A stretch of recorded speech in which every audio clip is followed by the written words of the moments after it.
Բարի գարնանային առավոտ, սիրելի հեռուստադիտող 21 TV-ի եթերում իր աշխատանքն է սկսում օրդ բարի առավոտյան ծրագիրը։ Արթնանալու համար առաջարկում եմ այս պահին երաժշտություն։ Արթնացեք երաժշտության հետքերով կվերադառնանք ու կշարունակենք մեր եթերը, չփոխեք հեռուստաալիքը, որովհետև այսօր խոսելու ենք շատ գեղեցիկ մշակութային միջոցառումների մասին։ Գնացինք։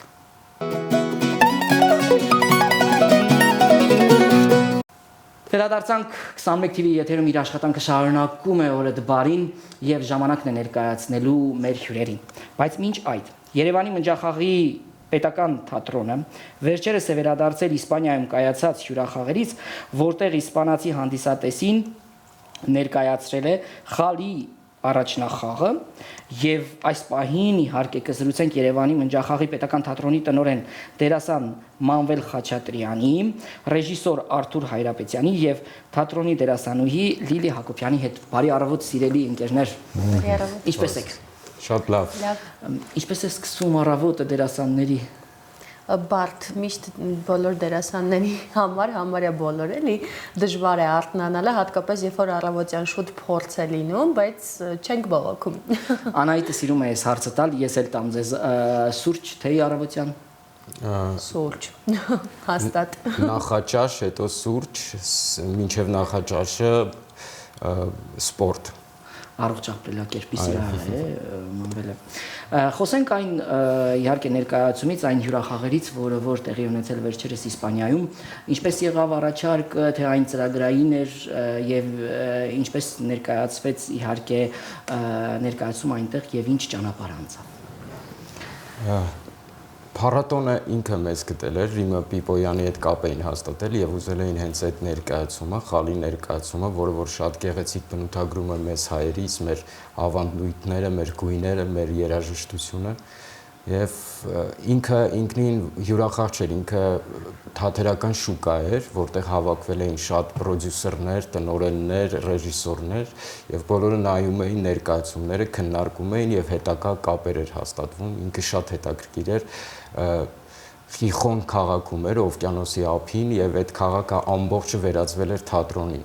ամեն անկյունում ներկայացում էր, ամեն տեղ թատրոն էր տիրում եւ երջանկություն էր։ Ես շատ հիացած եմ այդ փառատոնով եւ կերազեի, որ մենք էլ ունենանք մեր քաղաքում նման մշակութային օրեր եւ այդ ուղղությամբ արդեն իմ ընկերների հետ մեր թատրոնով մտածում ենք։ Այ հետաքրքիր է ինձ, երբ որ մեկնեցիք, հա, պատկերացնում եք, որ այդպիսի մշակութային այդ պտույտի մեջ եք ընկնելու մեկ, եւ երկրորդը որն էր առաջնային նպատակը մեր ազգային մշակույթը ներկայացնել, թե ճանաչել Մանվել։ Անպայման ներկայացնել մեր ազգայինը, ներկայանալ շատ 100 պատշաճի ներկայանալ եւ ձեռք բերել տարբեր մշակութային կապեր, որը որ համարյա 100%-ով բոլոր կետերով ստացվել է։ Խոսենք ներկայացման մասին։ Ինչի մասին է ներկայացումը եւ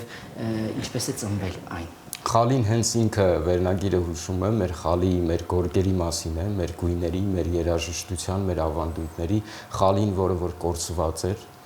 այդ մեր պատմության, մեր թողբոհերի ժամանակ կորսվել էր այդ խալին եւ հանկարծ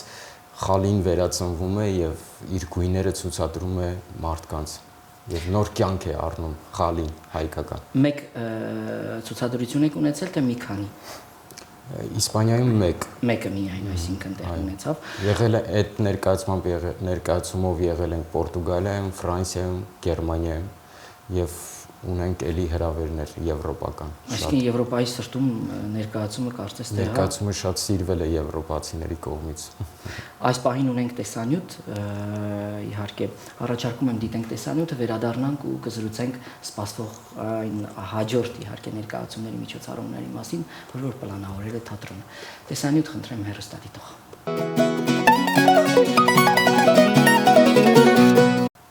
Վերադարձանք սիրելի հեռուստադիտող 21 TV-ի եթերում իր աշխատանքը շարունակում է օրդ բարին,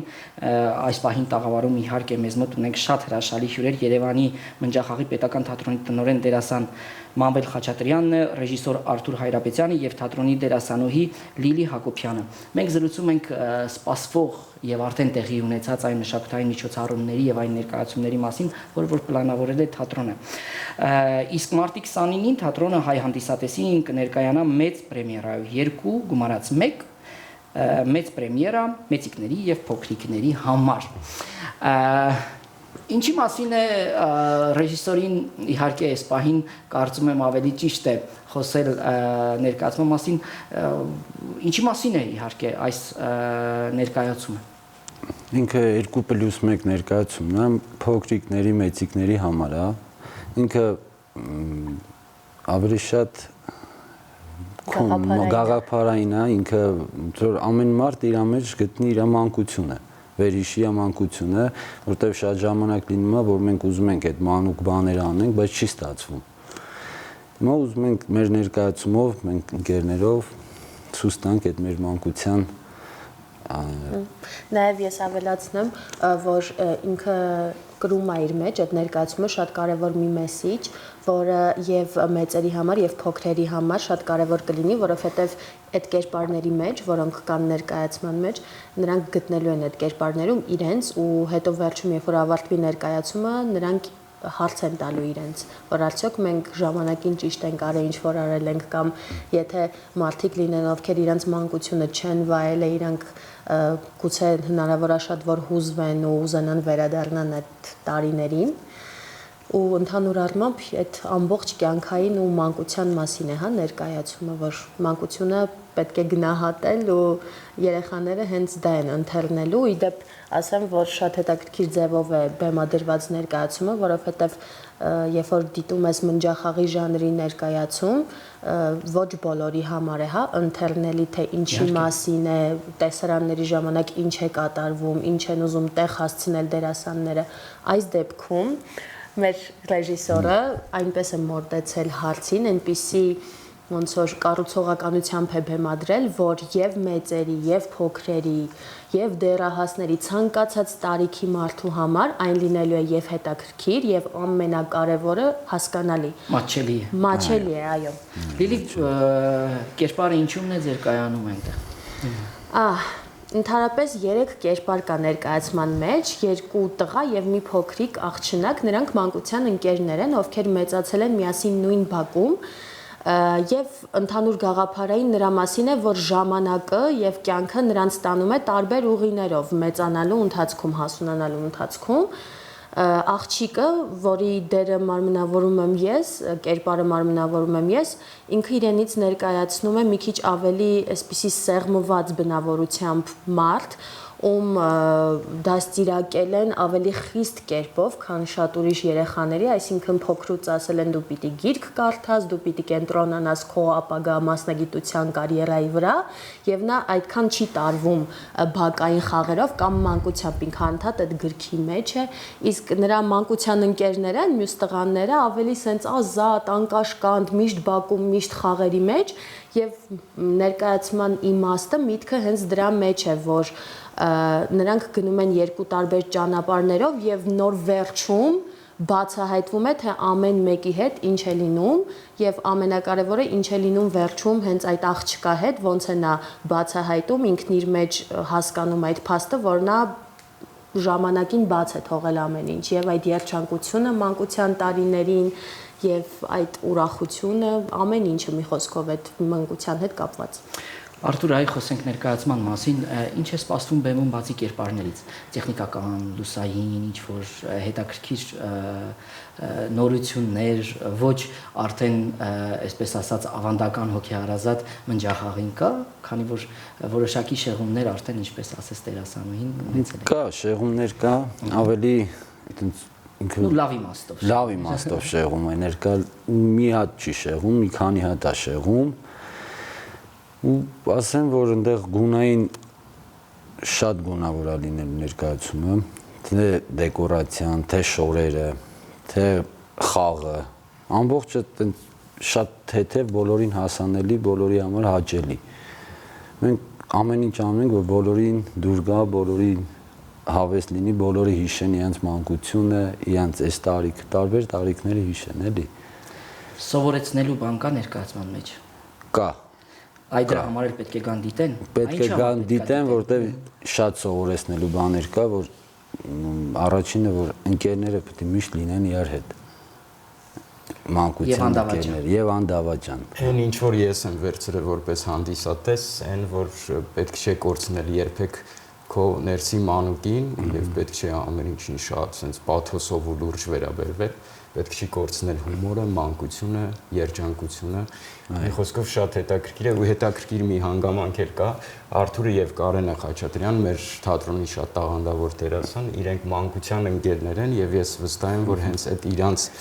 մանկության այդ ընկերությունից ծնվել է այդ ներկայացումը ու այդ էներգիան էլ ներկայացման մեջ արդեն դրված է։ Ու եթե դուք տեսնեիք ինչ ոգևորությամբ են իրենք այս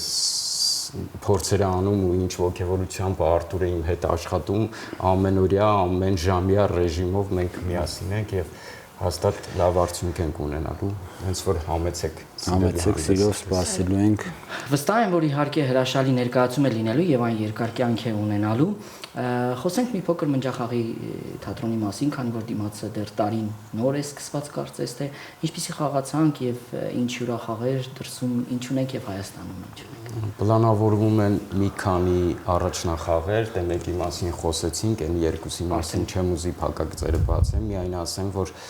երրորդը, որը որ պլանավորվում է, ռեժիսորը հրավիրված է ԱՄՆ-ից, մեր հայազգի ռեժիսոր է, բայց ԱՄՆ-ում երկար տարիներ ապրել, ստեղծագործել է, հիմա այդ բանակցությունների մեջ են։ Հետո ունենք շատ հյուրախաղեր, Գերմանիա, Հյուսիսային Մակեդոնիա, Լեհաստան, մի խոսքով շատ հագեցած է, շենքից ունենք նորություններ։ Այդ դրա մասին ուզում եի։ Ես վստահ եմ, որ դուք կհարցնեք, որովհետև ով ինձ բարևում է, հաջորդ հարցը շենքի մասին է։ Շենքը կա, արդեն վարչական մասը պատրաստ է, բայց այդ շենքը մենք քննարկումների արդյունքում հասկացանք, որ այդքան էլ պիտանի չի Մնջախաղի թատրոնի հետ։ Հարմարեցված չի։ Այո, մուտքի հետ կապված եւ այլն ներքևի սեփականատիրոջ հետ կապված։ Հիմա նախարարությունը նոր շենք է փնտրում, արդեն կարծես թե տարբերակներ կան եւ մենք խոսում ենք այդ նոր շենքի համար, ինքը շատ հետաքրքիր է լինելու, շատ հրաշալի է, շատ լավ տեղում է լինելու։ Մնջախաղի թատրոնի մասին հենց խոսք է գնում, իմ ականջների մեջ պարոն Դադասյանի ձայնն է, ինքը ինչպես է, հա, այդ շենքային պայմանների հետ կապված ինչ երազանք ունի նաեւ, որ ինքը տեսնելու է այդ շենքը։ Ես միշտ ասում եմ, որ դուք դա տեսնելու եք եւ դա լինելու է։ Վստահ եմ, որ իհարկե արդեն եթե պատկան մարմինները զբաղվում են եւ կա մտահոգություն, բնականաբար իր լուծումը կունենա, բայց դա նաեւ պետք է ունենա մասնագիտական առումով հարմարեցված, ոչ թե լինի շենք, այլ որ կարողանաք նաեւ դուք ռեալիզացնեք ձեր թատրոնը, որտեղ այն ինդիվիդուալ է եւ իրապես, էլի, այսինքն հանրապետությունում այն հատուկ պայմաններ եւ նշանակություն ունեցող կետ է լինելու թատերական աշխարհի սիրահարների համար, որտեղ Մնջախաղը ոչ բոլորի համար է, նաեւ պետք է ասել, որ հասու, որտեղ ոչ բոլորն են գնում Մնջախաղ դիտելու, կարծում եմ համաձայն եք ինձ հետ։ Գիտեք, շատ կարևոր է այսօր նաև ոչ միայն Երևանում, այլ նաև մարզերում ներկայացնել մշակույթ։ Մարզային ինչպիսի խաղացանք ունեք, թե չունեք։ Արդյոք մարզերում ձեզ սպասում են եւ ինչու ոչ նաև դուք եք սպասում մարզերի հանդիպում։ Մենք արդեն պայմանավորվածություն ունեինք Մեղրի, Մեղրի պիտի գնայինք։ Քաղաք։ Այո։ Բայց այս ձյունը որ եկավ մի քիչ հետաձգվում է, հիմա Մեղրին է, հետո ճանապարհները մի քիչ վտանգավոր են։ Գավառ ունենք շատ։ Այսինքն մարզերում եւս Մնջախաղը կլինի։ Անպայման։ Որովհետեւ մեզ դիտում են մարզերում եւս այս պահին ու կհարցնեին։ Շնորհակալ ենք այսօրվա համար։ Ձեր առավոտը կիսելու, ձեր ստեղծագործական ուժ, կորով, առողջություն ամենակարևորը։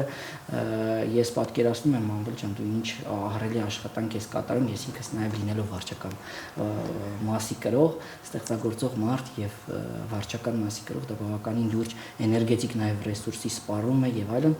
Դրա համար քեզ համբերություն եւ առողջություն, ինչպես նաև մեր գործընկերներին, ձեզ եւս սպասող պրեմիերային եւս հաջողություններ ենք մաղթում եւ կարծում ենք, որ այն բազմաժանր, հա, ներկայացումների ցանկը, որ այսօր արդեն տրամադրված է առաջարկել Մնջախաղի թատրոնը մեծիկների, փոքրիկների համար, տարիքային սահմանափակում չունեցողների համար, սա եւս կարևոր մի էլեմենտ է մարդկանց բերել թատրոն, կենտրոնացնել Մնջախաղի շուրջ եւ այս լեզվով եւս կարծում եմ ասել, թե ինչ է Մնջախաղը, որովհետև մնջախաղը առհասարակ մի այլ կերպ է մարդիկ պատկերացնում, չէ՞, որ ասում են, դա համր է եւ այլն, բոլորը չեն հասկանա եւ այսպես։ Շնորհակալություն ձեզ, մաղթում ենք հաջողություններ եւ սիրելի հեռուստադիտող, եթե իհարկե ունեք ժամանակ եւ առաջարկում եմ, եթե ունեք ազատ ժամանակ անպայման երեկոն անցկացրեք մշակութային միջավայրում, փնտրեք մարտի 29-ին գտեք իհարկե Մնջախաղի թատրոնում այս հետաքրքիր ու գեղեցիկ պրեմիերան, 2 գումարած 1 մեծիկների եւ փոքրիկների համար ներկայացումը, գնացեք ու դիտեք անպայման։ Օր անցկացրեք մշակութային, որովհետեւ այն շատ կարեւոր է, որովհետեւ ձեր կյանքը առանց մշակույթի ոչինչ է։ Լավ եղեք, կհանդիպենք հաջորդ աշխատանքային առավոտ, ձեզ հետ այսօր այսքանը։ Մնացեք բարև։